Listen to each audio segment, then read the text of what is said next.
Hey guys, it's Ranger Lauralee, the interpretive intern at Bastrop and Bisher State Park. This video is talking about what gear is needed, the second part in the series for the Backpacking 101.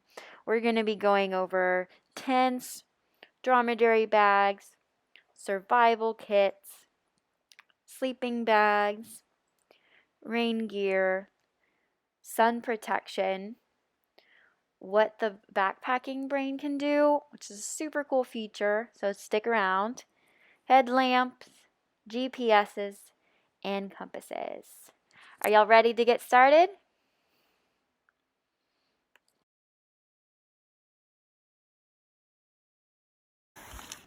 Tent poles, very important frame for the tent.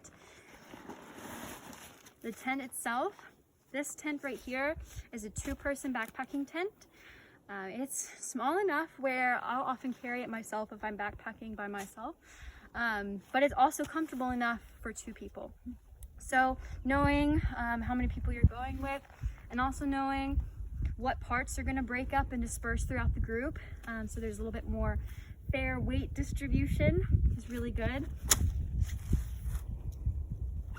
So like if we were backpacking together, I could offer to carry the tent poles if you carried the tent, or if you were also bringing the cooking, you could carry the pots and pans and I would carry the backpack. Exactly. Not the backpack, the tent. I knew what you were saying. Thank you. I was like, yes. The backpack. Both backpacks, please, Madeline. I'm capable for maybe 10 feet. So that's the nice thing about packing with other people is you can share the load. Like anything in life, it's nice to have some other people around. Mm-hmm. And this right here is my water filter.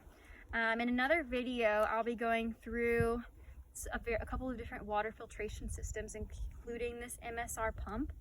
In addition, I'll be going through, like I said earlier, some of the cooking gear that you can use, just to give you a little bit more in depth on how does this actually work.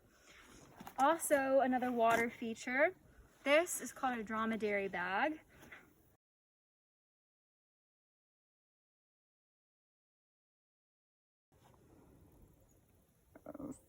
Say 8? 7, 8? Close! This holds 10. Ah! So this here, fully loaded, can be 22 pounds, just water. It gets pretty fat too, which is why usually whenever I'm carrying this, which has only been in desert areas, please do not carry this in Colorado where there's flowing water everywhere or something. This is great for Big Bend even in the winter. I would often carry 10 liters for 4 to 5 days, just to have enough for cooking, for drinking, for cleaning, stuff like that.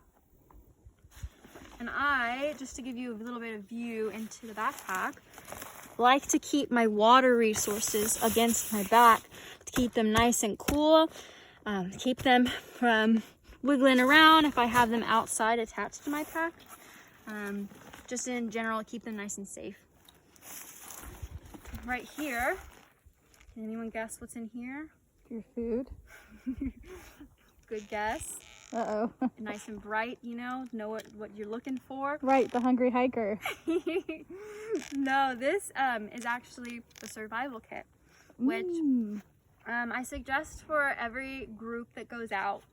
Like with your first aid kit, you don't need to have a giant one personally, unless maybe you're alone. But I recommend for a group having both a survival kit and a first aid kit that will be able to supply the needs of the group for that trip.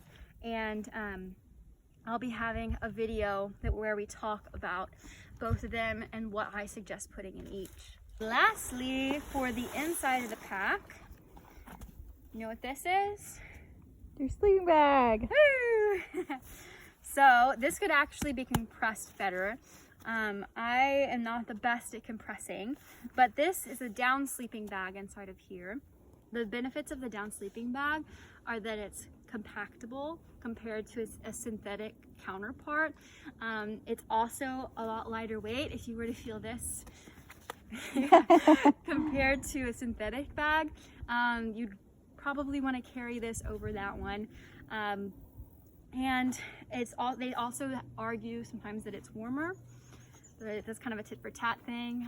Look it up for yourself. They have blogs about it. But one downfall of the down bag is you don't want it getting wet. It takes a really long time to dry. I have experienced this, and that's a major reason why I have a waterproof compression sack, so that it does not get wet and then my trip is ruined, especially if it's winter time. No good. So here's a little bit closer of a picture of a waterproof compression sack. They're very, very important for specifically your clothes, your tent, and your sleeping bag. A lot of people won't use them for a tent. That's kind of up to you, but I would for sure get one for your clothes and for your sleeping bag, because it's important that those don't get wet out of all of the gear, if you were to get caught in a rainstorm. And all of these bags come in different liter capacities. My bags are usually between 10 and 15 liters, and you can go to a store or look up online approximately how much you think you would need for yours.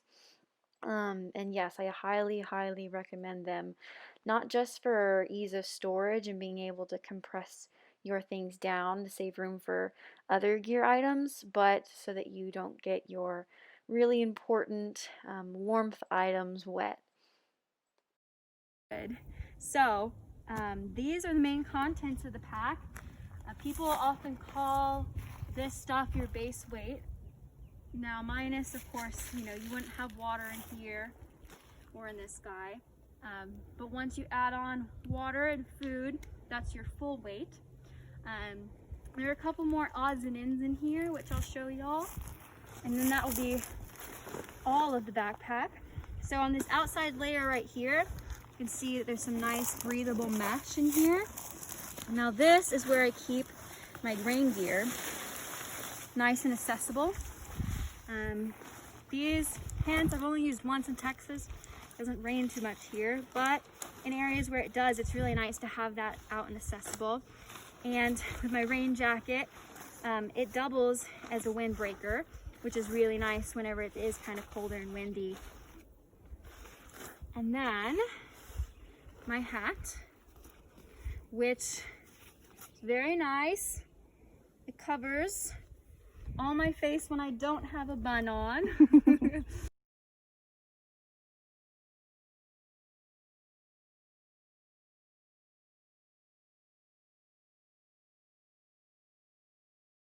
And it keeps me from having to squint, keeps me from getting burned on my face or my neck, unlike some hats that don't really cover the neck areas. So that being kind of just tying in with sunlight, what time of year are you going, what is the weather like, what temperature is it like, and making sure that you have the proper sun protection, rain protection, so that your body is able to regulate temperature the way that it's supposed to. And sunburn, guys, does not help with that, believe me. So make sure you're covering yourself when it's bright outside. And last but not least are little things hiding in these side pockets. So we'll start over here. So with a lot of different backpacks, you can find a backpack that configures whatever way you like. So if you like extra bindings on the outside where you can tie a bunch of extra things out there, or if you like different kinds of pouches that attach to the side, you can get those. I think mine comes with the same kind of brain as hers. It detaches, so you can make it like a fanny pack or a side strap backpack or whatever, or you can detach it to make it a pillow for you. Mine has an opening that you can get into the main part of the pack from the top, from the bottom, and from the front, and then also has 2 pockets in the front. It has 3 pockets in the brain, 2 pockets on the side, one that has a vent for like if you have wet socks and want to keep them dry, or dry them when you're hiking, and then a couple of different attachments that you can have for around the straps. So there's a lot of different kinds of backpacks out there that can fit your needs. There you go. So if like you were hiking to a certain place, like when I worked for Grand Teton National Park, we hiked to a lodge that was like a cabin up at one of the tops of the mountains, and we stayed there for the week doing some vegetation surveys. And so we would go on short day hikes, you know, like 5-7 miles during the day, and we didn't need to carry this huge backpack because we were going back to our base camp, so we would just need little backpacks like that to carry food and water and extra stuff. An Osprey pack. Most Osprey packs have a brain that can detach. There are many other brands that do as well, so just looking online or talking with an outdoor retail place worker like at REI, they'll usually be able to tell you if the pack you're looking at has one of these. So for the little side pockets, which most backpacks have, I'll usually keep a snack in there, and then I'll keep a headlamp. Headlamp, very important. Has a lot of different features. But it's very important because whenever you're out and it's starting to get dark and you're needing to be able to see, it's really important for you to be able to do so. Especially if you hike all day, you put in some extra miles, or it took you a little bit longer than you're thinking, and you have to set up camp in the dark. Exactly. Setting up camp in the dark. Making if you're food. cooking with fire, you want to make sure you're being safe and you're seeing what you're doing. Going to the bathroom. Looking at something growling outside your tent. Right, exactly. I know. That's true. All the excitement of backpacking, y'all. Yeah, and like even just inside your tent at night when you're needing to look for things, or some people I know read. That's, you know, in your opinion, if that's a waste of a light or not, but I like a good book. I do too. All right, and then in this pocket over here, I keep more of my nav stuff. So I have an eTrex 10 Garmin GPS. This is a very basic model.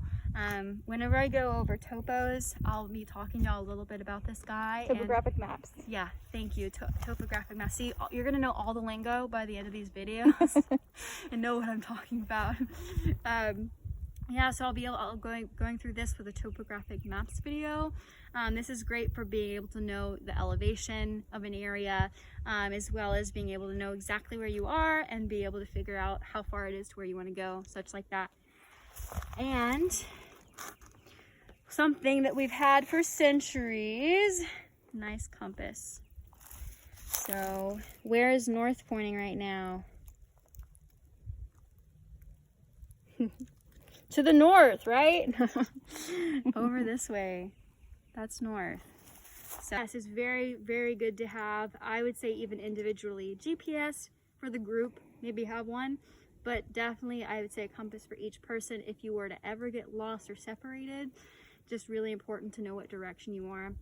In here, I'll also have like a little notepad and a pen. That helps whenever I'm writing down coordinates and whenever I'm needing to mark on a map. Or, you know, message in a bottle. You need to write something and leave it. Don't recommend leave no trace, but, you know, just having something if you were to ever need to write is really good. This is all the contents of my pack. Base layer, without the water and without the food. There are things you can take and add on. But generally, I say this is pretty much minimal for what you would need. With all the things I have right now, minus the water and food, I'd be able to go on a trek right now. So that's a pretty awesome feeling, to know that you have what you need to be able to go out and find your own adventure. But on that note, it's also very important to make sure that you are physically ready as you are gear ready. Alrighty, so that is everything for the What Gear is Needed Part 2 video. I have included a list of all of the gear you see here, as well as the gear that you saw in the Part 1 video, and I'm putting it in the content section of this video. And it includes what could be used for Texas fall or winter or colder climate summers. Keep an eye out for some of the upcoming videos I got coming to you. Thanks for watching, everyone. Have a good day.